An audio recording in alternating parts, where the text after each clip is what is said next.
Soy José Antonio Díaz, miembro del equipo de trabajo de Dufinet, y en este segundo Dufi webinar vamos a tratar lo que son los depósitos a la vista. Recuerden que en el primer Dufi webinar se trataron los depósitos en general, el concepto de depósito, algunos conceptos básicos ligados a depósitos, y se dejó por la distinción entre depósitos a la vista y depósitos a plazo. Por lo tanto, hoy retomamos con los depósitos a la vista. Y en primer lugar, una pregunta obligada a la hora de hablar de depósitos a la vista es ¿cuáles son sus modalidades? Hay dos modalidades de depósito a la vista, que son las cuentas corrientes y las cuentas de ahorro. Vamos a ver en la siguiente pregunta qué distinción o qué diferencia hay entre estos dos tipos de cuentas. Como pueden ver aquí en esta diapositiva, tienen una característica común ambas, y es que comparten una liquidez total. ¿Qué quiere decir el concepto de liquidez? Pues es la facilidad con la que un activo puede convertirse en dinero.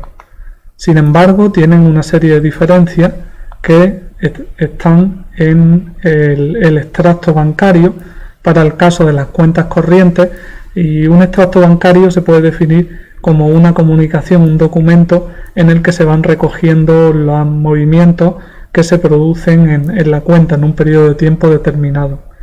Por otro lado, en las cuentas de ahorro, el soporte está en una libreta de ahorro. Una libreta de ahorro, por su parte, pues cumple la misma función que un extracto bancario, que es mostrar el saldo disponible y los movimientos que se van produciendo en la cuenta en un periodo determinado. Y todo ello pues se recoge en una pequeña libreta física que se puede actualizar acudiendo a la entidad emisora de la misma. Hay otra diferencia en cuanto a las cuentas, y es que en las cuentas corrientes sí se pueden utilizar cheques, y en las cuentas de ahorro, en teoría, no se pueden utilizar cheques. Aunque un cheque bancario sí puede emitirse con cargo a la libreta de ahorro. En cuanto a las cuentas corrientes, también hay que comentar que pueden permitir descubiertos. ¿Qué son los descubiertos? Pues son una situación que se produce cuando el saldo de una cuenta bancaria es negativo. Por lo tanto, es potestad de la entidad financiera aceptar el descubierto o fijar su límite. En las cuentas de ahorro, como pueden ver, pues los descubiertos son una práctica menos habitual, lo cual no quiere decir que no se produzcan, pero ya digo que es menos habitual. Continuamos con las preguntas acerca de los depósitos a la vista. En este caso, ¿qué servicios se incluyen en una cuenta a la vista? Aunque esto ya se comentó quizás en el primer Dufi webinar, nunca está de más profundizar para tener claro los servicios que incluyen las cuentas a la vista. Depósito a la vista, perdón. La cuenta a la vista llevan aparejado una serie de servicios, como pueden ver aquí, que pueden estar sujetos al cobro de una comisión. Son el talonario de cheques, los extractos periódicos o anotaciones en la libreta, también la emisión de tarjetas de débito o de crédito y su posible uso, la domiciliación de una nómina o una pensión, la domiciliación de recibos y las transferencias. El talonario de cheque, como hemos dicho anteriormente, solo está disponible para las cuentas corrientes. Y hablando de comisiones, como se ha tratado en la pregunta anterior, esta pregunta es sobre una tarifa plana. ¿Qué es una tarifa plana a la hora de hablar de depósito a la vista? Pues una tarifa plana, como pueden ver en esta diapositiva, es el importe fijo que permite realizar un número determinado de operaciones a un coste unitario. Sin embargo, a la hora de hablar de tarifas planas, también es importante destacar y tener claro qué tipo de comisiones son las que pueden ir aparejadas a un depósito a la vista, que son principalmente dos, que son estas que tenemos aquí en esta diapositiva. Son la comisión de mantenimiento y la comisión de administración. Bien, ¿en qué consiste cada una de estas comisiones? Pues lo vamos a ver en esta diapositiva. La comisión de mantenimiento es una comisión que consiste en una cantidad fija anual. Generalmente se carga con un carácter trimestral. ¿De qué depende el importe de esta comisión?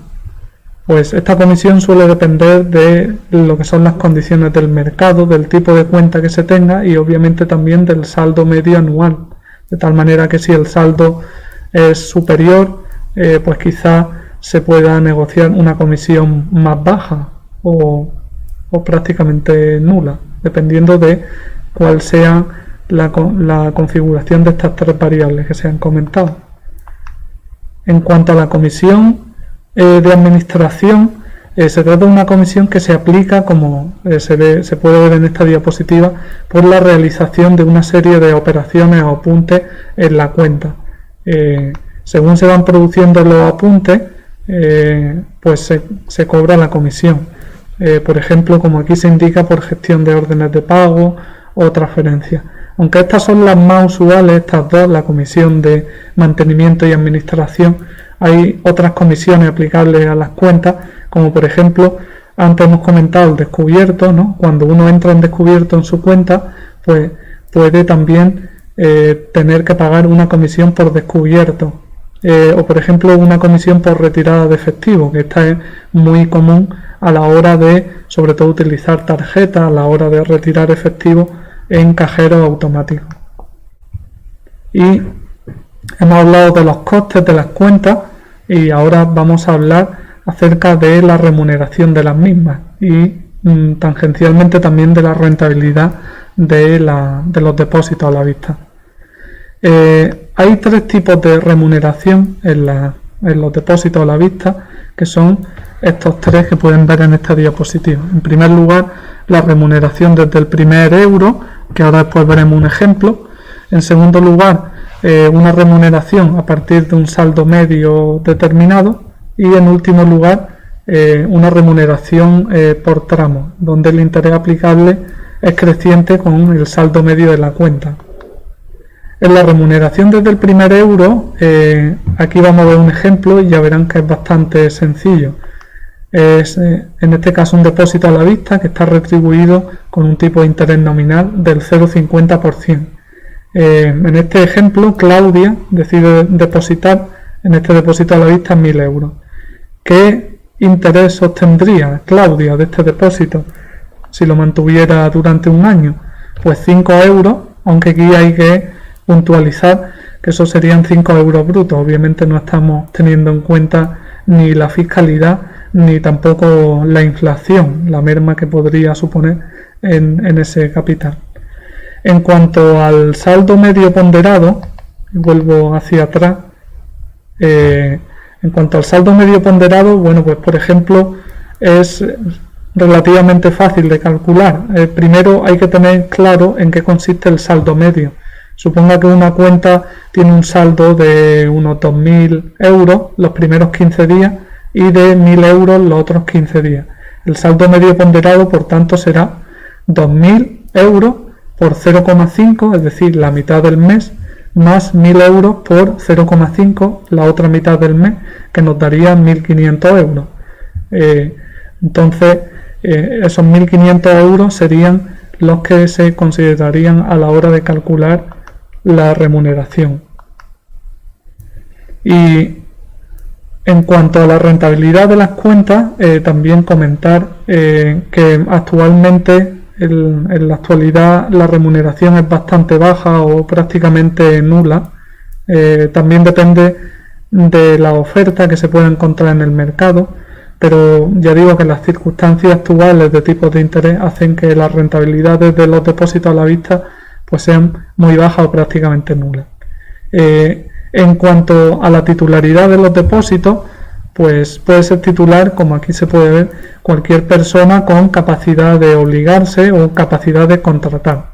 También los menores emancipados o los menores de edad a través de sus representantes legales. Las personas jurídicas también podrán ser titulares actuando obviamente a través de apoderados o administradores. Esta es una pregunta que suele producirse bastante en las sesiones que nosotros tenemos presenciales, que suele generar dudas, y es: ¿puede haber varios titulares de un mismo depósito a la vista? Sí, los puede haber, aunque vamos a ver primeramente qué modalidades hay de titularidad. Está por un lado la modalidad de titular único, que es la más usual, en la que mayor número de cuentas hay, en la titularidad individual, pero también hay otra modalidad, que es la de cotitularidad, donde hay múltiples titulares. En la múltiple titularidad está por un lado la cotitularidad indistinta, donde el principal elemento que la define son que todos los intervinientes o todos los titulares de la cuenta pueden disponer del depósito por sí solos. En cambio, en la cotitularidad mancomunada es necesaria la firma de todos o alguno de ellos, según esté estipulado en el contrato, para disponer del depósito y poder operar con el mismo. Salvo que se demuestre lo contrario, en el caso de cotitularidad, el saldo se supone que pertenece a partes iguales. Si hay dos cotitulares y no se ha dicho nada en lo contrario, se supone que el saldo es al 50% propiedad de cada uno. Si hay 3, 33%, y así sucesivamente. Esto es importante tenerlo en cuenta también de cara, por ejemplo, en la aplicación del fondo de garantía de depósitos y demás, que se verá más adelante. Y bueno, hasta aquí este Dufi Webinar. Muchas gracias por su asistencia y la esperamos la semana que viene con el siguiente.